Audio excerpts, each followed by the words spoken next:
Jaksa penuntut umum dalam menguraikan rangkaian dakwaan sangat menunjukkan bahwa jaksa penuntut umum hanya berdasarkan asumsi bukan berdasarkan fakta dari keterangan saksi-saksi dalam BAP. Sehingga JPU terkesan menyimpulkan berdasarkan asumsi sendiri. Sebagai contoh, dalam paragraf 3 halaman 11 surat dakwaan, JPU menguraikan sebagai berikut bahwa saksi Putri Chandrawati sudah berganti pakaian model blus kemeja warna hijau garis-garis hitam dan celana pendek warna hijau garis-garis hitam. Lalu Putri Chandrawati dengan tenang dan acuh tak acuh pergi meninggalkan rumah Duren 3.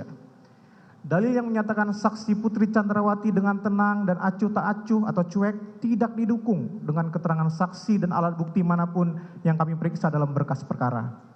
Dalam hal ini, jaksa penuntut umum memberikan kesimpulan yang tidak berdasar dan bersifat subjektif. D, langsung kami langkahin saja. Surat dakwaan jaksa penuntut umum tidak terang atau obskur libel karena hanya didasarkan pada satu keterangan saksi. Poin 83, setelah mencermati isi surat dakwaan dapat disimpulkan bahwa dalam menguraikan fakta di surat dakwaan, JPU hanya menggunakan keterangan dari satu saksi saja sebagai berikut. Kami memberikan ada beberapa contoh, saya akan kutipkan satu saja. Di saat yang contoh, bahwa di saat yang sama perkataan terdakwa Ferdi Sambo, itu juga didengar saksi Putri Chandrawati yang langsung keluar dari kamarnya menuju sofa dan duduk di samping saksi Ferdi Sambo.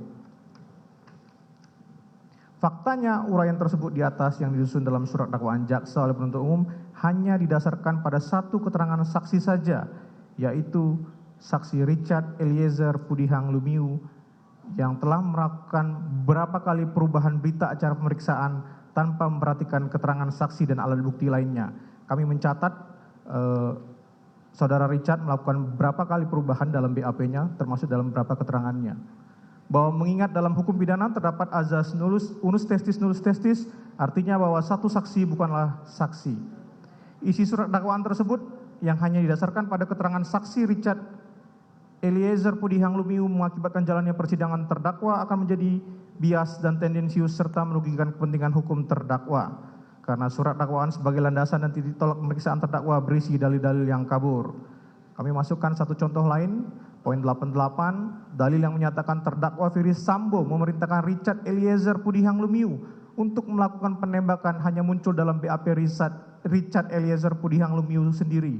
Sementara dalam BAP terdakwa, bisa dilihat dalam butir 6, halaman 3 BAP tambahan tanggal 8 September 2022, dan BAP saksi Kuat Makruf, butir 5, halaman 8 BAP tambahan tanggal 8 September 2022, yang saling bersesuaian, tindakan yang diinstruksikan terdakwa adalah hajar cat.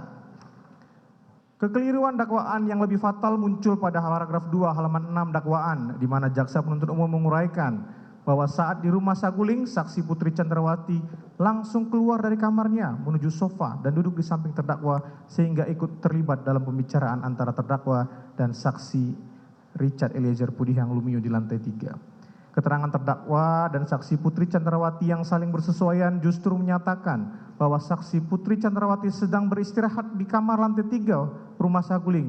Bahkan uraian dakwaan yang menyatakan terdakwa Putri Chandrawati keluar dari kamar pun bertentangan dengan keterangan saksi Richard Eliezer Pudihang Lumiu yang dalam keterangannya menyatakan bahwa sejak awal saksi Putri Chandrawati sudah duduk di sofa di sebelah terdakwa.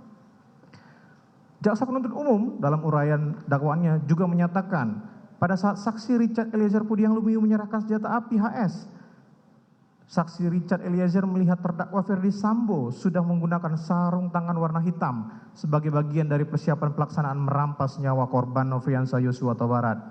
Jaksa penuntut umum lagi-lagi terlihat jelas hanya menggunakan satu keterangan saksi saja, yaitu saksi Richard Eliezer tanpa memperhatikan bukti-bukti lain yang relevan, di mana dalil jaksa penuntut umum dalam surat dakwaan tidak sesuai dengan alat bukti elektronik berupa rekaman CCTV garasi mobil Jalan Saguling real time 17.10.03 menunjukkan bahwa Ferdi Sambo keluar dari rumah Jalan Saguling tanpa menggunakan sarung tangan hitam sebagaimana dalam uraian jaksa penuntut umum.